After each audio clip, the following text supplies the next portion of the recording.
vous pouvez y aller. Bonjour à tous. Bonjour à tous. Merci d'être là en cette belle journée et ce matin assez tôt. Eh bien aujourd'hui, effectivement, nous allons parler d'IA et nous allons parler d'IA d'une façon que peut-être vous n'avez jamais entendu parler.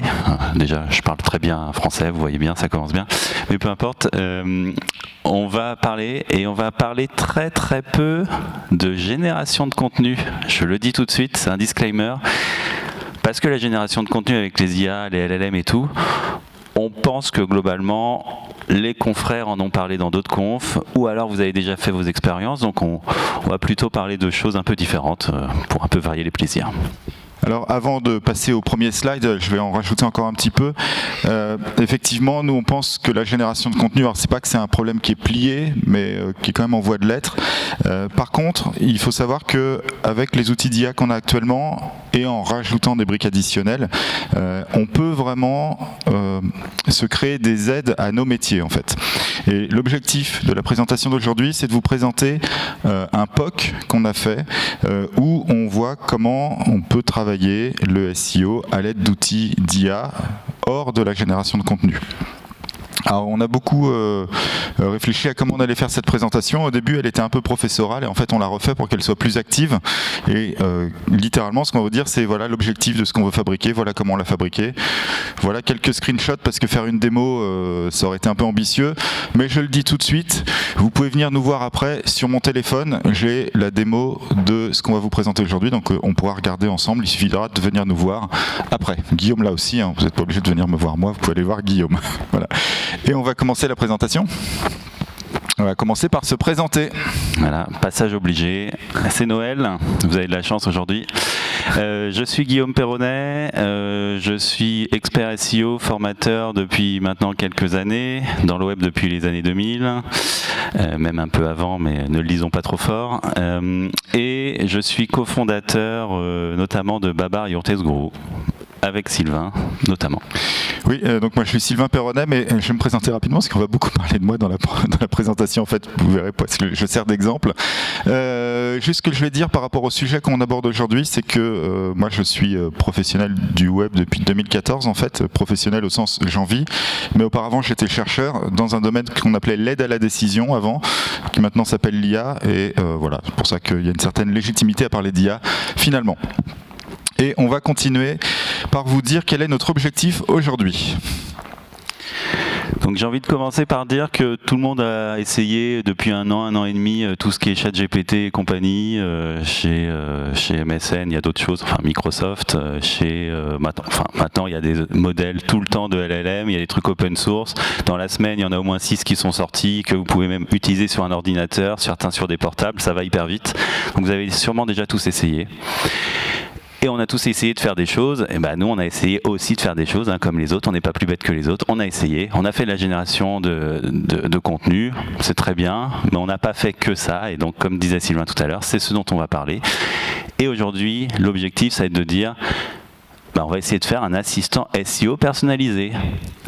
Et je pense que vous avez tous essayé un peu de faire ça à la base. Vous avez sorti de ChatGPT, vous l'avez ouvert, puis vous avez dit j'ai le site machin et j'aimerais que tu me donnes une stratégie SEO, qu'est-ce qu'il faut faire? Et le LLM vous a sûrement répondu en disant des choses incroyables. Vous êtes empressé de l'envoyer à tous vos collègues, et puis là, l'expert SEO du coin a dit t'es sûr là des recos qui ont été faites, c'est un peu n'importe quoi. Et effectivement, on a été tous déçus à ce moment-là. Et on s'est dit, bah ça marche pas clé en main, il va falloir faire autre chose, il va falloir faire plus. Voilà, et donc ce qu'on va vous présenter aujourd'hui, c'est un premier pas vers s'assister en termes de SEO avec un assistant basé sur de l'IA. Cet assistant, qu'est-ce qu'il va pouvoir faire? Donc un assistant, pourquoi faire? Eh bien, pour faire plusieurs choses. Alors bien sûr, la génération de contenu, ça reste une tâche qu'il faut faire, donc ça fait partie des tâches que devrait faire un assistant SEO. Mais c'est pas le sujet qu'on va aborder aujourd'hui. Aujourd'hui, on va parler d'autres choses. Et les deux tâches dont on va parler aujourd'hui, vous les voyez à l'écran. La première, c'est accéder à la connaissance métier. Hier, par exemple, FEPSEM a remis un prix à Olivier Andrieux, qui a beaucoup contribué grâce à ses livres, qui contiennent une grosse connaissance métier, et pour comprendre ce qu'il y a dans les livres, il faut lire les livres. Puis après, on discute avec des experts qui ont lu les livres et qui les ont mieux compris que nous, et etc., etc. Et comme ça, on bâtit une certaine connaissance métier qui est intéressante et qui nous permet de bien travailler. La question, c'est est-ce que toutes ces étapes, on peut les faire finalement au sein d'un assistant IA avec qui on va dialoguer, qui va posséder toute la connaissance métier pré-mâchée, et on lui posera des questions et il sera capable de nous répondre de manière pertinente. Et j'insiste, pertinente. Aujourd'hui, c'est difficile avec de l'IA. Est-ce qu'on peut faire ça? Donc ça, c'est la première chose que l'assistant devrait pouvoir faire. Deuxième chose, c'est interagir avec des outils. On va en parler plus tard, mais les LLM, c'est tout sauf de l'intelligence. Par contre, les LLM, c'est une nouvelle forme d'interface particulièrement efficace, puisque c'est une interface qui est naturelle pour nous, puisque c'est la manipulation du langage. Et la question, c'est est-ce qu'on peut se servir de cette interface pour finalement faire disparaître tout l'effet de la difficulté de la compréhension des outils. Les outils SEO sont des outils techniques, la prise en main n'est pas toujours facile. Certains ont des UX meilleurs que d'autres, etc. par exemple. Question, c'est est-ce qu'on peut gommer tous les aspects difficiles d'accès à la data avec un assistant IA. Et puis il y a d'autres types de tâches qu'il faudrait envisager dans l'avenir. J'ai mis Not Today entre parenthèses pour deux tâches. C'est pas Not Today au sens de aujourd'hui dans la conf, ce sont des choses qu'aujourd'hui on ne sait pas faire au niveau des assistants IA. Par exemple, faire du reporting, vraiment de manière intelligente, ce que font les experts SEO très souvent pour leurs clients quand ils sont en agence par exemple. Quelque chose qu'on ne sait pas bien faire avec des assistants IA, et quelque chose qu'on ne sait pas du tout faire pour l'instant, c'est planifier des tâches, faire chef de projet par exemple. Ça, c'est des trucs qu'on ne sait pas faire du tout et qui sont encore en cours d'études dans les meilleures équipes de R&D. Voilà. Est-ce que tu veux rajouter quelque chose, Guillaume ? Tu as dit pourquoi on voulait le faire, tu n'as pas vraiment dit pourquoi, tu as plutôt dit ce qu'on allait faire. Oui, pardon. Et le pourquoi, vous l'avez compris, on l'a quand même un peu évoqué à demi-mot, mais pour être vraiment plus clair, par exemple la connaissance métier, Sylvain dit comment on interroge par exemple les livres d'Olivier Andrieux, ok, mais c'est aussi dans une boîte, vous êtes une agence peut-être, vous avez vos propres pratiques SEO, il y a une sorte de culture d'entreprise qui se crée, de bonnes pratiques SEO que tout le monde est censé appliquer. Comment on fait quand le petit nouveau arrive? On le forme bien sûr, mais au bout d'un moment, on sait tous, on en a marre de répéter 15 fois la même chose. Comment on fait pour que malgré tout ça se perde pas et que c'est pas des nouvelles pratiques qui arrivent alors qu'on voudrait pas forcément? Voilà, comment on fait pour avoir des outils qui permettent d'aligner tout le monde, mais de façon, j'ai envie de dire bienveillante. Naturel en tout cas. En tout cas, des façons où ça ne nous met pas en porte-à-faux. Le truc typique, c'est que en fait, tout le monde, même en tant qu'expert SEO, il y a un moment donné, on a des bonnes pratiques, etc. Et puis on oublie un petit peu certaines choses et on n'ose pas forcément demander aux collègues, parce qu'on passe quand même pour un abruti parfois, juste on n'ose pas. Et donc, avoir un assistant qui, lui, est impartial, est une intelligence artificielle qui rappelle les choses. S'il faut, on lui redemande 50 fois la même chose, il se lasse jamais, et en plus, il est gentil, et on passe pas pour un abruti, c'est aussi pas mal. Ça peut résoudre plein de problèmes. Nous, en tant que formateurs, on voit, il y a certaines sessions de formation où il y a des équipes complètes qui viennent, il y a des boîtes, ça se passe très bien, tout le monde ose poser les questions, il y a des boîtes, ça se passe un petit peu moins bien, et personne n'a envie de passer pour l'idiot du village. Des questions ne sont pas posées alors que les gens ne connaissent pas forcément les réponses, juste parce que il y a mon chef dans la salle, si je pose une question un petit peu idiote, il va se dire en fait que je suis nul, c'est pas possible. Ça pourrait résoudre tous ces problèmes-là. C'est bien vendu, hein.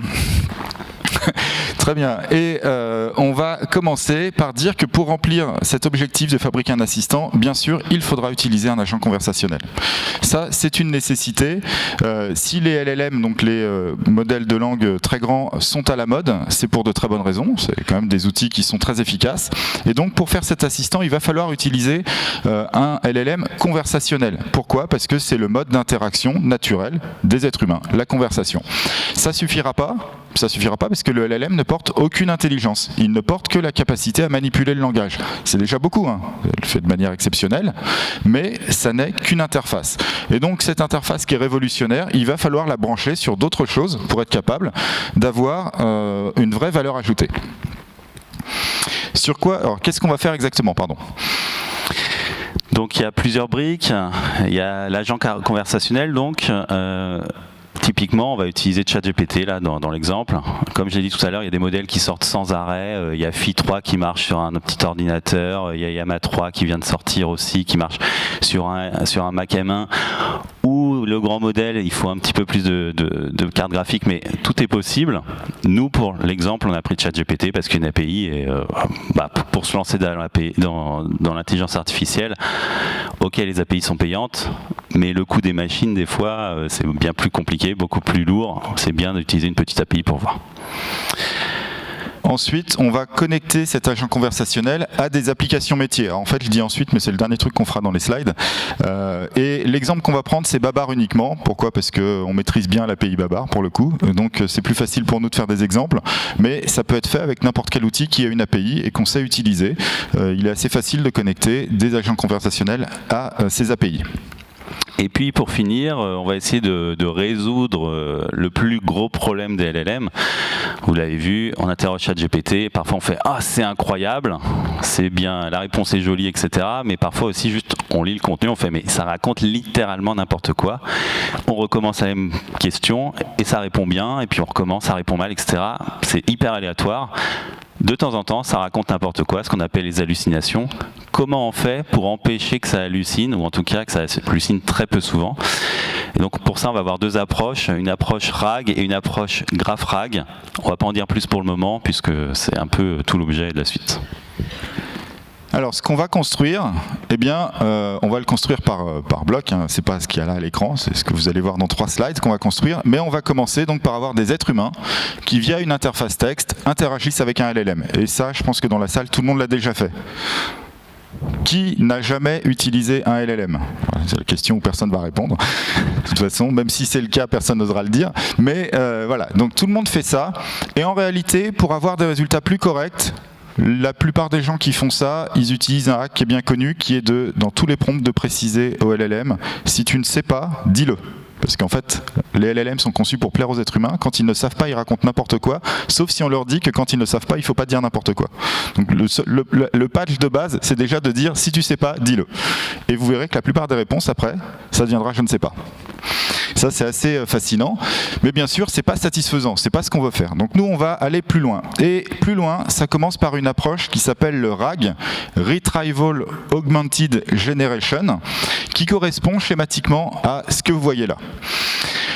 L'être humain interagit au sein d'une interface texte, non plus avec un LLM, mais avec ce qu'on appelle un orchestrateur. Des orchestrateurs, il en existe de très nombreux. Il y en a un qui est très connu qui s'appelle LangChain, par exemple. Il y en a un autre qui s'appelle Llama Index. Enfin, il y en a une flopée maintenant. Comment tu dis ? LangChain, et l'autre c'est Llama Index. Retenez bien ces noms. Et cet orchestrateur, il va servir à manipuler plusieurs objets. Qu'est-ce qu'on va manipuler, Guillaume ? Eh bien, on va faire une base de connaissances, c'est-à-dire littéralement une base de données, qui va être dans un format un peu spécial. Ça va être des vecteurs, donc il ne va pas y avoir le texte en dur dedans, il va y avoir une représentation du texte qui est vectorisée, pour que ça embarque plus de la sémantique purement des mots. Et ça va permettre comme ça de faire des... En fait, on va le dire tout de suite, ce que va faire cet orchestrateur, c'est qu'on va poser une question, et au lieu de dire au LLM de générer directement la réponse, qui parfois va être complètement inventée parce qu'il n'a pas la connaissance, ça va essayer de trouver dans la base de données les enregistrements qui sont, on va dire, candidats à contenir la bonne réponse. Et imaginons, vous interrogez la base, il y a 10 potentielles bonnes réponses. À partir de là, on va refaire la question, je sais qu'on va le redire plus tard, mais on va enrichir la question de base en la fournissant à LLM, en lui disant, voilà ma question, plus voici mes données supplémentaires qui sont candidates à ça, et maintenant réponds-moi à partir de ça. C'est comme si on disait à quelqu'un, écoute, j'ai une question, et voici les possibilités, et à partir de ça, tu te débrouilles et tu me fais une réponse. En fait, du RAG, on en fait tous, en réalité, dans la vie. Alors moi, je dis tous. Je vais vous dire, moi, dans ma vie, j'en fais tous les soirs. Souvent, je regarde un film le soir avec ma femme, et puis, moi, je suis pas très assidu, je suis sur mon téléphone, elle regarde vraiment, puis d'un seul coup, elle me dit, mais Georges Clooney, il est né quelle année, au fait ? Moi, j'en sais rien. mais je veux pas paraître pour être un idiot. Au lieu de dire je sais pas, au lieu d'inventer, je vais sur Google, je tape la requête, je vois les 3 premiers résultats avec la réponse et je dis ah, il est né telle année, il a donc tel âge, qu'est-ce qu'il est beau gosse encore avec cet âge-là. Elle fait ah ouais merci et tout, et elle continue à regarder, tout le monde est content. Ça c'est le RAG, voilà, c'est l'approche RAG standard. Et donc c'est ça qu'on va construire dans un premier temps. Mais cette approche RAG, elle a beaucoup de problèmes. Elle a beaucoup de problèmes. Alors je sais plus ce que j'ai mis dans le slide d'après. Oui, donc elle a beaucoup de problèmes, cette approche RAG, et principalement, elle est toujours sujette à hallucination. Et en plus, cette approche RAG, elle va beaucoup dépendre en termes de qualité de résultat de l'index qu'on va avoir documentaire et de comment il va avoir été vectorisé. Il y a une très grosse variabilité par rapport à comment on va traiter l'information. Le problème de l'information qui est dans des moteurs de recherche, c'est que les moteurs de recherche, en fait, ils ne structurent pas l'information. Tout est en vrac, et avec les vecteurs, on essaye de trouver dans le vrac où est l'endroit où se trouve l'information qui est importante. Et donc, ça peut ne pas fonctionner. Ce qu'on peut faire, c'est aussi renvoyer un document qui n'est pas tout à fait correct, et l'information, en réalité, elle est portée par plusieurs documents simultanément. Il faut donc reconstruire une forme d'information correcte pour avoir un bon résultat. Et donc, pour pallier ce problème, eh bien, il y a une approche beaucoup plus efficace qui a été conçue, qui s'appelle le Graph RAG. Donc, Graph Retrieval Augmented Generation. Et si on fait un graphe, c'est parce que ce graphe, il va porter la structuration de l'information. Alors d'abord, en termes de gros schéma, ça ressemble à ça. Et je vais vous expliquer un petit peu en détail ce qu'on voit. Il y a toujours cet orchestrateur qui organise un petit peu tout ce qu'on va faire. Et l'assistant, il va être composé d'énormément d'outils. Il y a ce qu'on appelle un préprocesseur de prompt. Le préprocesseur de prompt, c'est ce qui va transformer ce que vous mettez en langage naturel en plusieurs types de requêtes. Des requêtes qui sont encore des prompts, et des requêtes qui sont des requêtes de base de données. Donc tout à l'heure on montrera un exemple ou deux. Donc à un moment donné, il y a un modèle de langue qui dit que quand on demande l'âge de quelqu'un, eh ben en fait on essaye de faire un accès dans une base de données qui contient cette information. Donc ça c'est le premier truc qu'il va y avoir. Ce préprocesseur de prompt, eh bien il permet d'accéder à des API outils, quand il reconnaît que c'est des requêtes vers des API outils qu'il faut faire. Il permet de faire des requêtes à ce qu'on appelle un knowledge graph, on en parlera plus tard. Il interagit avec le LLM pour réécrire les requêtes techniques en langage naturel, etc. Et bien sûr, l'orchestrateur, il continue à faire du RAG tout bête avec la base de connaissances vectorisée. Mais ce qui est important, si je fais ça, est-ce que ça marche? Non, pas du tout. Non. Bon. Ce qui est important, c'est la création, et c'est ici cet accès à un knowledge graph. Un knowledge graph, c'est quoi? C'est l'intégralité de la connaissance qui a été structurée avec les relations entre les éléments de connaissance. On va en reparler un petit peu plus tard de ce qu'est un knowledge graph, mais vous en avez déjà une connaissance intuitive, parce que dans Google, il y a un knowledge graph, par exemple, qui est là depuis 2012 à peu près, et qui est très complet. Donc c'est quelque chose que vous connaissez déjà, c'est ça qu'on va utiliser. Ça, c'est ce qu'on appellera un assistant. Et c'est un assistant qui peut être thématisé par rapport à un index documentaire et de la data qu'on a choisi. On peut avoir un assistant SEO, on peut avoir un assistant pour le développement web, on peut avoir un assistant qui est spécialisé dans la gestion de projet, on peut avoir un assistant qui est spécialisé dans le mailing, on peut avoir des assistants qui sont spécialisés domaine par domaine, avec un niveau d'orchestration supplémentaire qui est un aiguillage vers le meilleur assistant qui peut me répondre à tout moment. Je pose une question dans un prompt, et il y a un petit aiguillage qui dit pour cette question, celui qui sait te répondre, c'est celui qui fait du SEO. Pour telle autre question, celui qui sait te répondre, c'est celui qui a l'habitude de faire des mailings, etc., etc. Et donc comme ça, on va avoir des niveaux de granularité qui vont permettre d'avoir de meilleures réponses. Ce qui est une astuce qui est très utilisée dans tout ce qui est IA en ce moment, avec les modèles qui sont composés de plusieurs sous-modèles, en fait, même si on ne s'en rend pas compte. Si vous utilisez Midjourney, par exemple, il n'y a pas un modèle de génération d'images, il y en a une multitude qui, selon ce que vous tapez dans le prompt, en fait, sont utilisés ou pas. Voilà. Et je passe. Et donc, on va faire des petits exemples où d'un côté on va mettre du LLM, de l'autre côté on va faire LLM plus RAG, de l'autre côté LLM plus RAG graph, et voir un petit peu comment ça évolue. Donc ici, on a posé une question à un LLM, donc ChatGPT, on lui dit qui est Guillaume Perronnet? Moi je sais, c'est moi. Moi j'ai pas énormément sur le web, j'ai pas énormément de présence, et donc littéralement le LLM manifestement ne me connaît pas, il n'a pas trouvé de données sur moi, donc ChatGPT dit je ne sais pas. Attention, il a pour instruction de dire je ne sais pas s'il n'est pas sûr. Donc il dit je ne sais pas. Bon, très bien.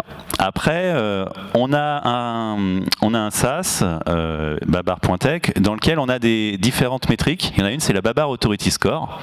Donc on demande à ChatGPT, que peux-tu me dire sur le Babar Authority Score? Donc il répond, désolé, je ne sais pas. Bon, super. Il connaît un petit peu, il a une vague idée de ce que ça pourrait être, mais voilà. Il fait pas infère juste que c'est probablement un truc lié à l'information et à la technologie, mais ça s'arrête là. Et ça, c'est par rapport aux mots qui sont utilisés. Et puis après, on lui dit, maintenant on va poser une question un peu plus pointue en SEO. C'est quoi le surfeur raisonnable? Peut-être dans la salle vous savez tous, j'espère que vous savez tous, sinon renseignez-vous. En tout cas, le LLM ne sait pas. Voilà, il ne sait pas faire une réponse correcte. Si vous le tapez sur l'instruction de dire je ne sais pas, il va vous dire un truc qui sera en partie vrai, en partie faux. Quand on lui dit si t'es pas sûr, tu dis non, et il dit je ne sais pas. Voilà, donc en vérité, ChatGPT, il connaît rien. Quand on demande le surfeur raisonnable sans lui dire de dire je ne sais pas, quand il ne sait pas, il parle de sécurité informatique, je crois, techniquement. Parce qu'il invente. Voilà. C'est un surfeur raisonnable, c'est un internaute qui se comporte de manière raisonnable en évitant les endroits dangereux du web. Je crois que c'est un truc comme ça. Alors, quand on fait du RAG, Retrieval Augmented Generation, qu'est-ce qui se passe? Alors, l'exemple qu'on va prendre, c'est un exemple très simple. On a fait un petit POC, on a pris un peu de data web, quelques livres qui parlent de SEO, par exemple un de nos livres, La puissance du lien, que vous pouvez aller chercher, il est gratuit, il est sur notre stand pour ceux qui ne l'ont pas encore. On a aussi, je crois, mis tout le transcript de nos formations dedans. Oui. Et on a passé ça dans un orchestrateur, en l'occurrence YamaIndex, pour faire une base de connaissances. Alors attention, base de connaissances et graphe de connaissances, ça n'est pas la même chose. Donc là, je parle bien d'une base de connaissances. Techniquement, ce qu'on a fait, c'est que le texte, il est découpé en chunks, c'est-à-dire c'est des bouts de texte qui sont vectorisés. Donc on ne vectorise pas un document complet. Par exemple, imaginons, on a un chapitre qui explique qu'est-ce qu'est le PageRank. On ne fait pas un vecteur pour le chapitre. On va faire des vecteurs par phrase ou par paragraphe pour avoir une certaine granularité dans la réponse. Parce que la réponse peut se trouver que dans une partie du chapitre, pas dans un chapitre complet. Donc on va avoir une découpe qui va être faite, et en fait il faut savoir que pour faire un RAG qui est efficace, cette question de la découpe, elle est cruciale, elle est très difficile à résoudre, et voilà, bon, il y a plein de problématiques techniques, mais c'est ce qu'on va faire. On va également calculer des résumés, c'est-à-dire qu'il y a des documents qui parlent un peu de la même chose, etc. Ils vont être regroupés, ils vont être résumés pour fournir un niveau de réponse supplémentaire. Et en pratique, on peut travailler l'index de la knowledge base comme on le fait pour le search. On peut faire du pré-processing de requêtes, on peut faire de la personnalisation, on peut faire plein de choses. Et tous les documents qu'on va renvoyer, ils vont utiliser la knowledge base, et ils ont un prompt enrichi qui, en fait, la knowledge base est utilisée pour ramener des bouts de documents qui sont pertinents pour répondre. Et en fait, le prompt qui est utilisé n'est pas le prompt que vous tapez, c'est le prompt que vous tapez qui est enrichi d'un truc qui dit tu te baseras sur les documents que je te transmets en même temps. Oui. Donc voilà ce qui va être fait. C'est un peu comme quand vous utilisez ChatGPT et qu'il commence par faire une recherche sur Bing pour aller chercher un contenu qui a l'air OK pour ensuite générer la réponse. Oui, c'est exactement ça. Donc ça, c'est ce qu'on va faire. Il y a énormément de problématiques techniques. C'est dans les slides, je ne vais pas élaborer là-dessus, et c'est dans des slides qui ne sont pas de nous. Il y a un groupe de réflexion chez Sphere, donc qui est une ESN, qui s'appelle OneVision, qui fait beaucoup de livrables sur le sujet, donc vous pouvez trouver des trucs très intéressants. Il y a les liens qui sont là, je crois que les slides, tout le monde les aura après, donc voilà, vous pourrez voir ça tranquillement chez vous. On va par contre parler de l'approche qu'on fait après le RAG. Donc l'approche GraphRAG, donc on va créer un knowledge graph, un graphe de connaissances. Et donc ici nous avons un exemple, un knowledge graph, un morceau de knowledge graph autour de Bob la loutre. Bob la loutre, cette petite loutre, elle a des relations avec d'autres éléments. Et le knowledge graph, en fait, c'est le codage des éléments c'est le codage des relations entre les éléments. Bob la loutre, c'est quoi? C'est une loutre. Donc elle est caractérisée par le fait qu'elle est une loutre. Ensuite, Bob la loutre, elle vit dans l'eau douce, très bien. Et Bob la loutre ne boit pas d'eau douce. Pourquoi elle ne boit pas d'eau douce? Vous le voyez sur la photo, elle boit de la bière. Bob la loutre est un animal à fourrure. Bob la loutre mange des poissons.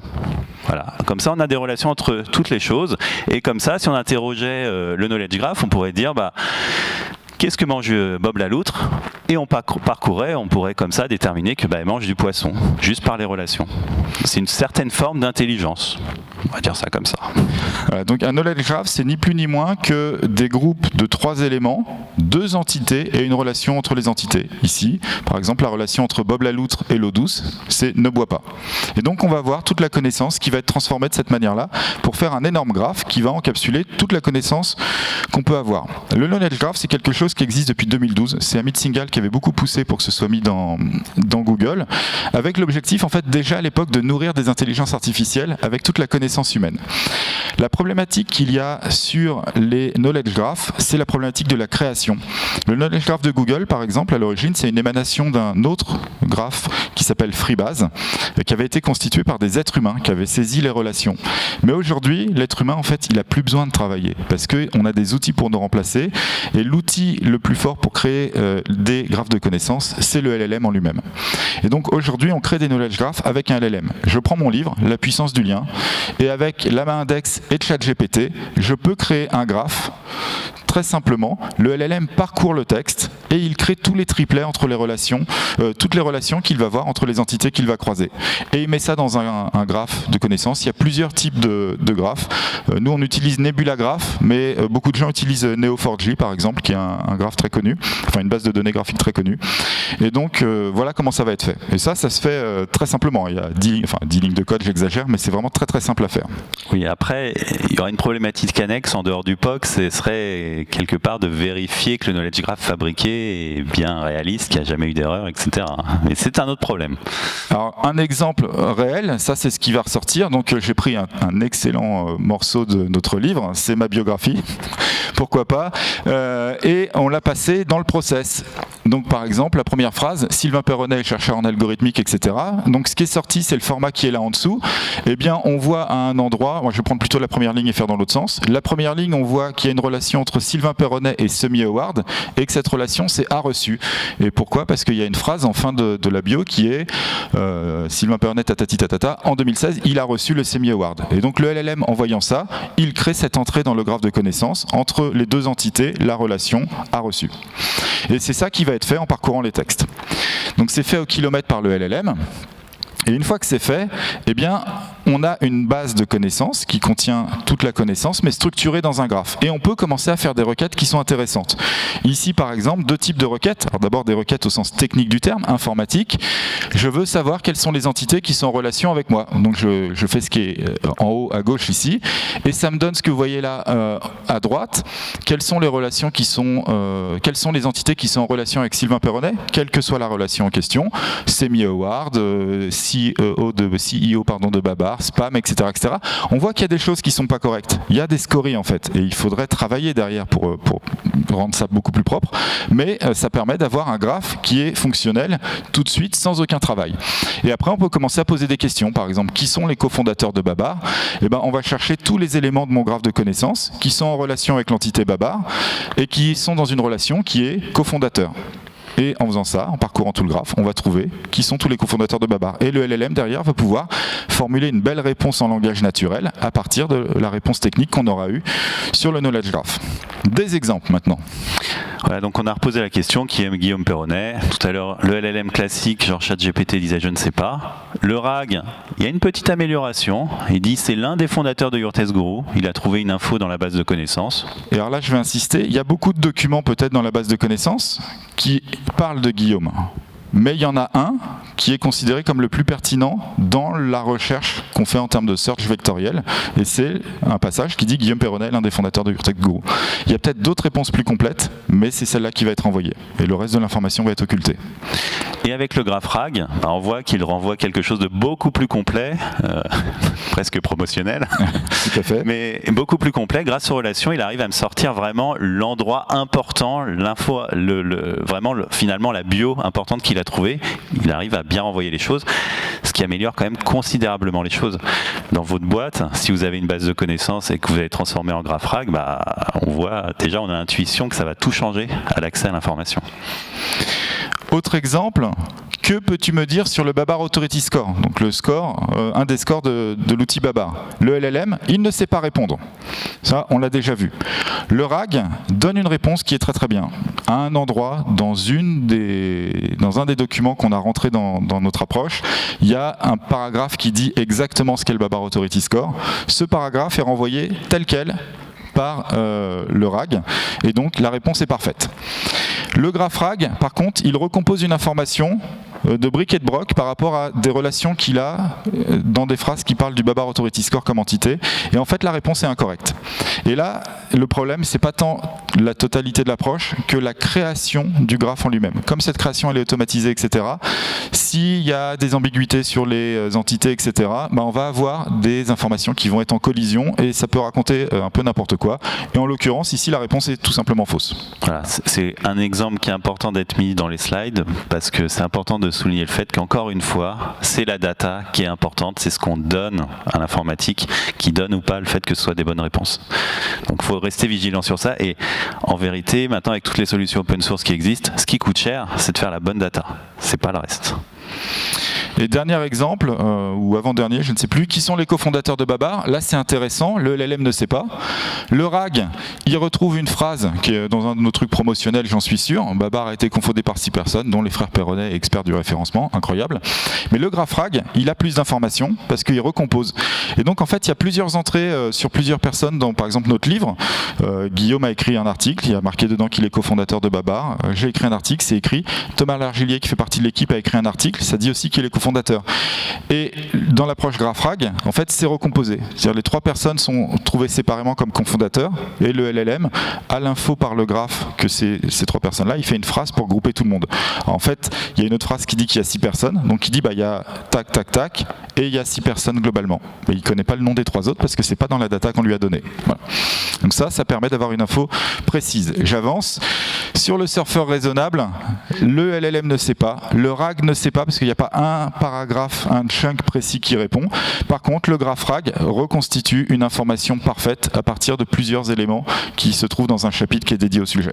C'est même, il y a une grosse partie, moi qui connais bien, une grosse partie vient juste d'un transcript d'une de nos formations. Voilà. LLM, RAG, GraphRag, ça évite les hallucinations. Ça permet d'avoir une data qui est correcte la plupart du temps. Si la data d'entrée est bonne, la data de sortie sera tout à fait correcte, il n'y aura pas d'hallucination. Par contre, il y a un enjeu supplémentaire qui est de connecter des sources de données dynamiques, les API des outils. Et donc ça, c'est possible en utilisant des orchestrateurs pour faire tout ça. On peut faire du code pour le faire, Guillaume. Oui, on peut faire du code. Et là, typiquement, on a fait un petit peu de code qui va interroger en fait, c'est du code qui simplement va interroger l'API Babar, c'est en Python. Et donc, c'est le code tout à fait typique pour récupérer une métrique pour un site précis. Absolument rien d'extraordinaire. Vous pourriez le lancer comme ça et vous auriez une réponse comme dans un script normal. Enfin, c'est du développement classique. Mais nous, ce qu'on veut, c'est faire plus que ça. Ce qu'on veut, c'est que quand on pose la question au LLM, donne-moi la métrique de tel site, le LLM dise, c'est tel score la métrique. Que j'ai pas besoin d'aller sur le site du SaaS pour voir ce qu'il en est. Ça va interroger l'API tout seul, ça va tout faire tout seul. Et effectivement, à LangChain, là c'est ici LangChain, on va lui donner ce petit morceau de script et il va détecter automatiquement, quand je lui demande une info sur un site et que je lui parle par exemple de Babar Authority Score, il va détecter qu'il doit faire l'action d'aller interroger l'API et il va le faire. Et comme ça, il va me renvoyer.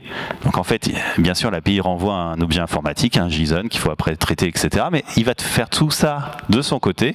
Et à la fin, il va me répondre en langage naturel pour me donner l'information.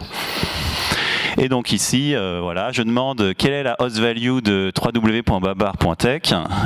Et il me répond, et c'est 69. Voilà, il y a une petite phrase qui est faite, c'est 69. Et si je vais sur le site, parce que quand même on vérifie la première fois qu'il ne se trompe pas, je vais sur le site directement via l'interface et c'est 69, voilà. Là c'est pour notre SaaS, très bien, mais vous pouvez faire ça sur absolument toutes les API qui existent dans le métier du SEO ou d'autres. La Search Console, etc., peu importe. Tout, littéralement, avant c'était compliqué, vous aviez besoin d'une info, il fallait appeler le collègue qui devait lancer le script pour récupérer l'info. Là, il pourrait y avoir un LLM ou n'importe quel consultant, même qui connaît rien en programmation, dit j'ai besoin de telle info pour tel site, et l'info elle sort directement. Alors tout ça, c'est bien beau, mais en fait c'est important seulement si c'est utilisable.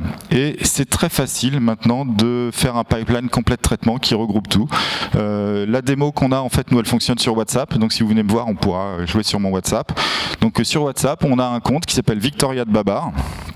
Et Victoria de Babar est capable de répondre aux gens sur tout un tas de questions. On utilise WhatsApp Business, l'Amagraph, la Longchain, Nebula, enfin tout ce dont on a parlé, on met tout ensemble, on secoue fort, on met des datas, on met des clés API des outils, et ça permet d'avoir des choses comme ça. Peux-tu me donner le BAST, donc le Babar Authority Score du site whisky.glass, excellent site qui parle de whisky si vous aimez le whisky. Eh bien ça répond, voilà, c'est 77, mais en plus le score de santé, c'est tatati, c'est tatata, donc ça donne toutes les infos, le nombre de backlinks, tout ce qu'on veut. Ça c'est l'API Babar. Plus bas, quelle est la différence entre un H1 et un H2? Quand on est très junior, on peut se poser la question, ça répond et la réponse est correcte. Combien de caractères doit faire une métadescription? Voilà, 100 à 150. Voilà, il y a tous les trucs, tous les poncifs, tout ce qui est classique dans le SEO, c'est capable de répondre. Et si on regarde ensemble, si vous venez me voir, vous verrez que même des fois, des questions d'arbitrage, on peut les faire. Est-ce qu'il faut mettre deux H1 dans une même page, par exemple? Il y a une réponse argumentée qui vous dit que c'est possible, mais attention, si vous faites du SEO, c'est pas idéal, etc. Enfin, voilà, ça sort le discours habituel, hein, classique, qu'on s'attend à voir, mais comme ça peut aider. Et puis ça a bien sûr de la connaissance brute, par exemple ici, sur les personnalités du web ou ce genre de choses. Donc voilà pour tout ça. Je crois que c'est notre conclusion. Eh bien, la conclusion, pour moi, l'enjeu de l'IA, finalement, c'est pas juste de prendre les modèles directement et de les lancer et d'espérer que les réponses soient bonnes, parce que la plupart du temps, elles ne le seront pas. C'est plutôt de les modifier, de faire des graph RAG pour réussir à mettre la donnée de votre métier et surtout, j'ai envie de dire, vos opinions, parce que les SEO, ok, il y a des bonnes pratiques communes, mais on travaille pas tous pareil. Il y a des recos qui sont un peu différentes. Faites un graph RAG avec vos bonnes recos, faites tout ça, et ça a l'air très simple, enfin, ça a l'air très simple, vous verrez si c'est vraiment si simple à faire, mais ce qui est bien après, c'est que c'est simple pour l'utilisateur. Là, c'est dans WhatsApp. Sur des questions un peu expertes là, de formation, par exemple, en fait, à l'interne d'une boîte, je pourrais avoir le graph RAG qui vraiment donne les bonnes pratiques de la boîte, et ce serait pas mince, je me souviens plus quelle est la recommandation qu'on donne pour tel truc. Je demande à mon collègue, mais il a juste la mémoire, il n'est pas sûr, il fait des erreurs. Là, on peut demander directement au LLM qui, avec le graph RAG, va donner la bonne réponse. Et même, c'est à tel point la bonne réponse qu'on peut aussi éventuellement la donner au client directement. On pourrait imaginer le client qui consulte son WhatsApp et qui pose les questions comme ça, parce que on va pas se leurrer, le client il sera peut-être content d'avoir quelque chose qui lui répond avec les petits conseils SEO directement avec les bonnes pratiques vraiment validées par l'agence, plutôt que de devoir dire j'ai besoin de mobiliser 1 heure ou 2 de consulting SEO avec quelqu'un de spécialisé. Ça va pas du tout être les mêmes prix. Ça permet aussi de faire du support automatiquement, etc. Ça permet de faire beaucoup plus que simplement l'assistant SEO. Mais voilà, c'est le use case, c'est le SEO. Et ça, c'est nous, une fois que c'est fait, plus besoin qu'on réponde à vos questions. En fait, vous pouvez utiliser notre avatar SEO spécialisé. Voilà. C'est fini, et avant de voilà, d'abord on va vous poser la question mug. Pour gagner un mug, eh bien il faut répondre à cette question. Pouvez-vous citer un orchestrateur? Et il y a quelqu'un qui lève la main depuis tout à l'heure. Allons-y. Et c'est très bien. Bravo. Le mug. Hop. Voilà. Avez-vous des questions sinon? Oula. Ah oui, par contre je peux pas donner. Oui. Merci. Merci pour la conf, super. Merci. Comme d'habitude, j'ai envie de dire. Petite question sur ce que ça représente en termes de dev. Est-ce que c'est juste brancher plein d'API ensemble et alimenter avec les datas, ou il y a quand même une couche dev conséquente pour faire ça? Alors, il y a, en termes de dev, sur la partie vraiment créer l'assistant, au sens vraiment mécanique du terme, c'est pas du gros dev. Le POC, je sais pas combien, c'est quelques jours de boulot maximum, vraiment.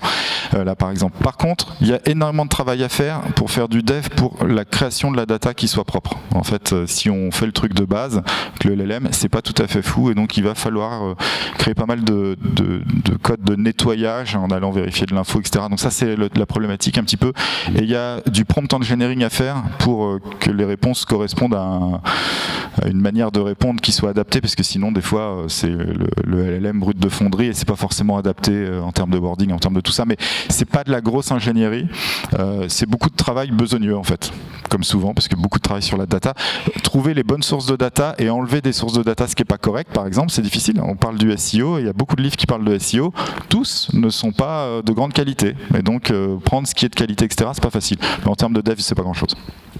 Après, peut-être plus d'efforts au moment de la mise en prod ou pour que ça se maintienne bien et tout, parce que on est quand même sur des technos assez récentes, on va dire, et des fois ça plante, et voilà, faut être vigilant. Ouais, alors ça, c'est l'autre problématique, par contre, c'est que c'est des outils qui, dès qu'ils sont utilisés massivement, donc il y a une vraie problématique de scalabilité, comme les outils SEO. Faire un outil SEO pour 50 ou 100 personnes, c'est facile. Faire un truc qui marche pour 4000 personnes, c'est pas le même.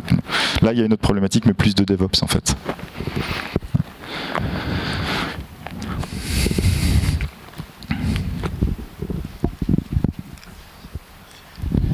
Bonjour, merci pour la conf. J'ai une question. Est-ce que les GPT, les assistants de ChatGPT, ça reprend un petit peu ce que vous avez expliqué? Parce que on peut mettre des sources de données, on peut faire des appels API, mais est-ce que c'est pareil ou pas du tout? C'est un petit peu pareil dans l'idée. Ça ressemble, c'est sûr, à du RAG, du GraphRag. Moi, je suis pas sûr. Ça améliore quand même les résultats. Après, il y a la problématique de où sont les données, etc. Et puis, on voit pas vraiment la structure derrière qui est faite, donc la correction est plus difficile. On contrôle moins. C'est une version faible de ça. C'est un premier pas vers ce type d'assistant, mais sans tout un appareillage qui permettrait d'avoir une meilleure qualité. Par exemple, alors sur la partie API et tout, c'est pas mal, mais il y a une grosse partie, c'est plus du prompt engineering très évolué que vraiment le développement d'un assistant. Voilà, parce qu'il n'y a pas d'orchestrateur, par exemple. Mais c'est vrai que mais c'est pas loin. Ça peut être une première étape pour essayer de persuader la direction qu'il faut investir pour derrière faire la suite. Une autre question? Ouais. Sinon, parle fort, je la répéterai.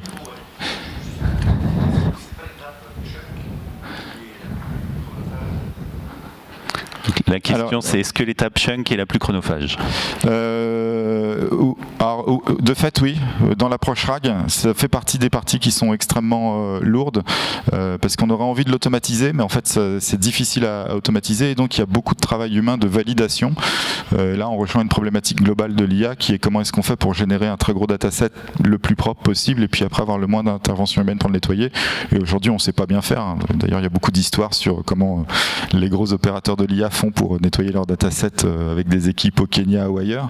Mais oui, ça c'est une grosse difficulté, mais c'est un gros facteur de coût, même s'il n'y a pas de complexité en fait. Parce que littéralement, les êtres humains le font très bien, mais simplement, il en faut beaucoup, quoi.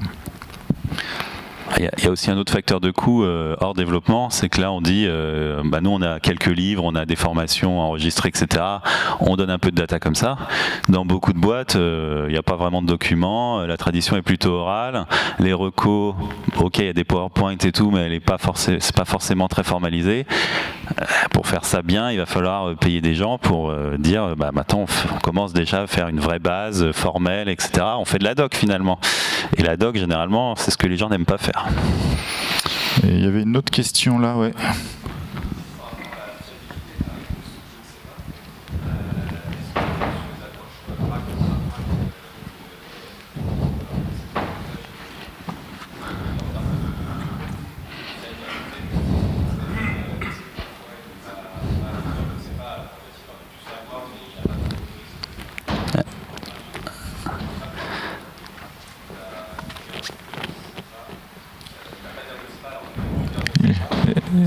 J'ai compris la question. Je vais la résumer. Est-ce que il y a moins de cas d'erreur sur le je ne sais pas ou le je sais quand on fait du GraphRag ou du RAG?